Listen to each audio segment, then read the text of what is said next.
फिर से स्वागत है डीपीएन लाइव न्यूज में। मैं आपके साथ में आपका दोस्त आरबी प्रजापति।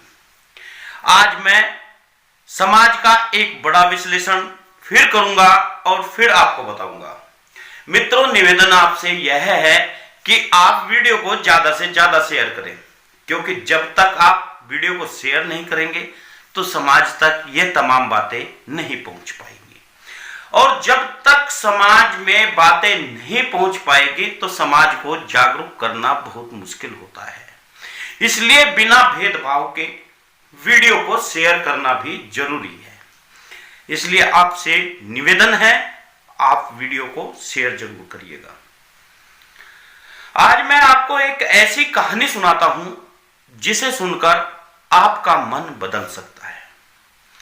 मैं आज आपको वो कहानी बताऊंगा जो आप उसे सुनकर आपको लगेगा कि वास्तव में समाज में हमें इस चीज की जरूरत है। कहानी काल्पनिक भी हो सकती है और कहानी जो कही जाती है वो आपको मोटिवेट करने के लिए कही जाती है, आपको बताई जाती है ताकि आपको एक सीख मिल सके। इसलिए मैं उस कहानी को आज सुनाता हूं। एक कुएं में बहुत सारे मेंढक रहते थे। बड़े मेंढक, छोटे मेंढक, काले मेंढक, पीले मेंढक और हरे मेंढक। क्योंकि मेंढक की प्रवृत्ति उसकी प्रकृति के अनुसार होती है। एक दिन सभी मेंढकों को एक नेता की जरूरत पड़ी। वे नेता अब बनाए किसे? जो भी कूदता था उसको खींचते थे। यह बात का विचार करने के लिए वे भगवान भोलेनाथ के पास में गए। उन्होंने भगवान भोलेनाथ से कहा, हे भगवान, हमें कोई नेता चाहिए, आप हमें कोई नेता दे।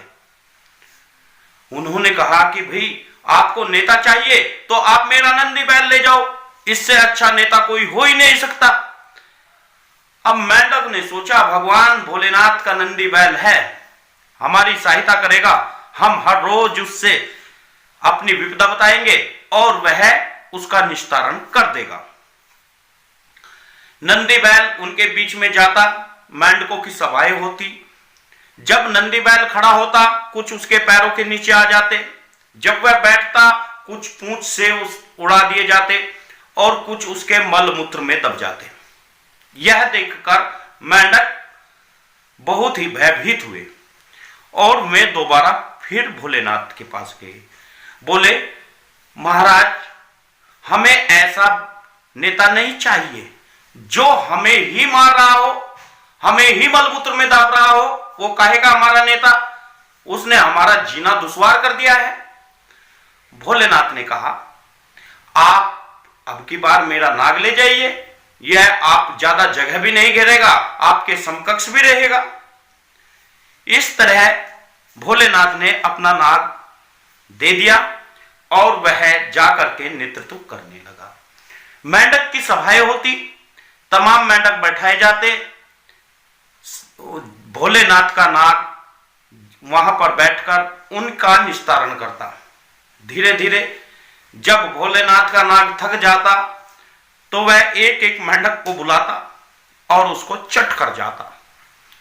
उसे भूख लगती, वह उसे खा लेता, उसे भूख लगती फिर खा लेता। यह देखकर मेंढक की संख्या घटने लगी। मेंढक बड़े भयभीत हुए। वे फिर भोलेनाथ के पास गए।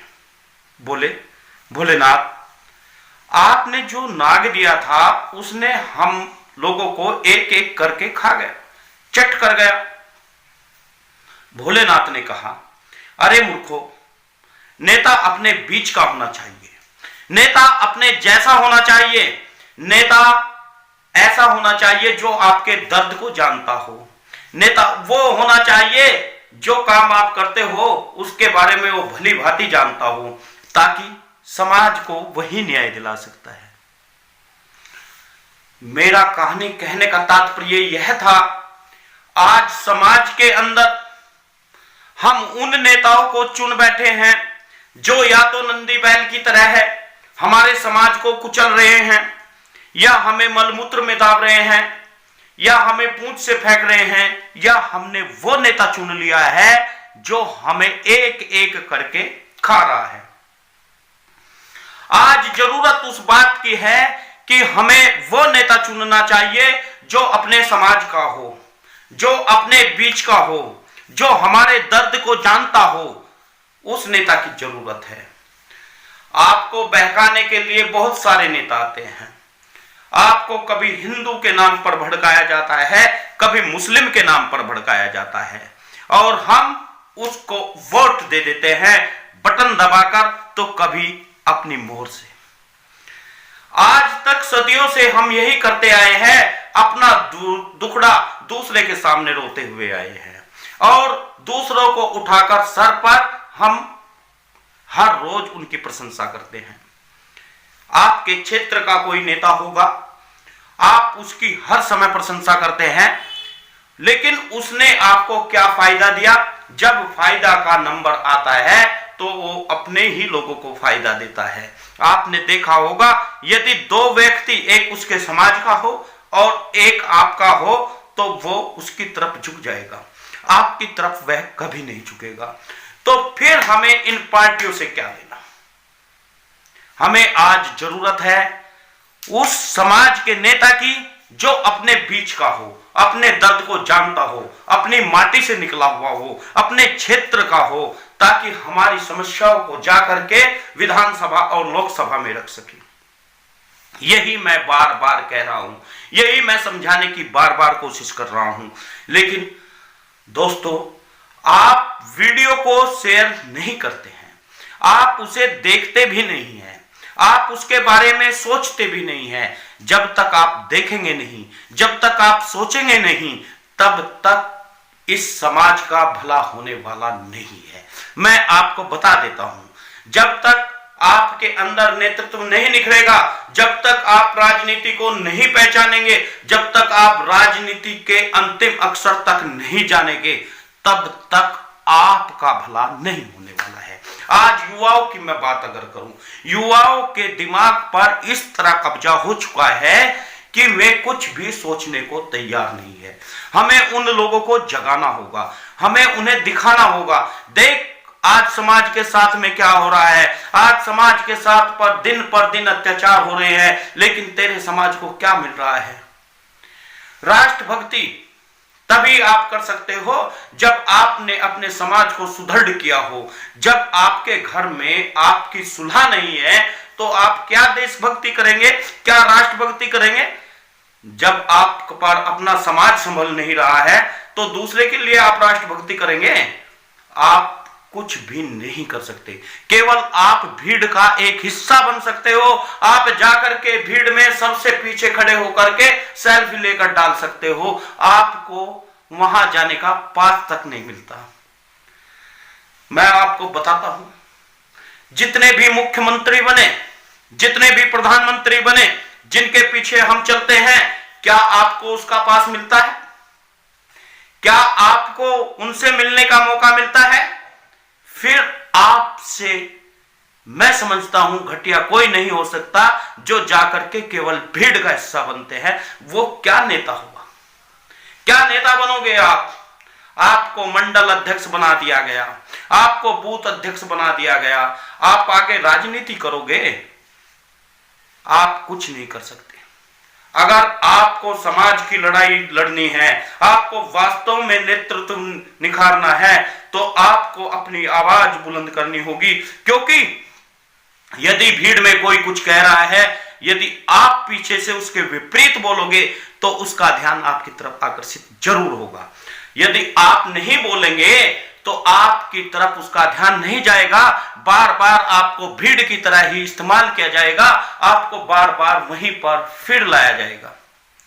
मित्रों, आपसे निवेदन है, आप राजनीति करें, किसी भी पार्टी में करें, मुझे कोई सरोकार नहीं है। मुझे अच्छा लगता है जब आप राजनीति में बड़े पद पाते हैं। मुझे अच्छा लगता है जब आप अपना वर्चस्व खड़ा करते हैं।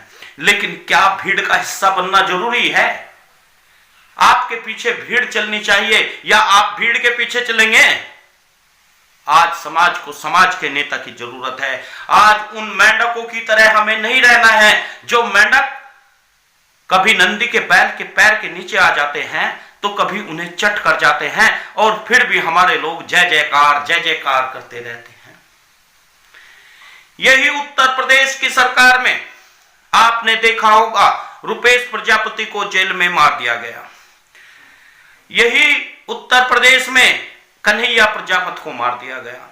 राजस्थान में कमलेश प्रजापति को मार दिया गया। बिहार में चंदा देवी को मार दिया गया और बहुत सारे अत्याचार हुए जिनके नाम गिनाना भी मुश्किल हो जाता है। अलग अलग सरकारें थी, कहीं कांग्रेस की थी, कहीं भारतीय जनता पार्टी की थी, तो कहीं नीतीश कुमार की थी, तो कहीं गुजरात में भारतीय जनता पार्टी की थी, तो हमारे ऊपर फिर भी अत्याचार होते रहते हैं। हरियाणा में आपने देखा होगा, खट्टर की सरकार में हमारे एक व्यापारी को मार दिया गया। तमाम धरना प्रदर्शन हुआ लेकिन कोई भी उस पर आज तक सही रूप से निर्णय नहीं लिया गया। हमारे समाज की एक 14 वर्ष की बेटी को बलात्कार करके मार दिया गया हरियाणा में, लेकिन वही ढाक के 3 पात। आज जरूरी है अपना नेतृत्व निखारो, अपने लोगों को सामने लाओ। जब तक आप सामने नहीं लाओगे तब तक समाज का भला नहीं हो सकता। इसी के साथ में मैं आपसे विदाई लेता हूं।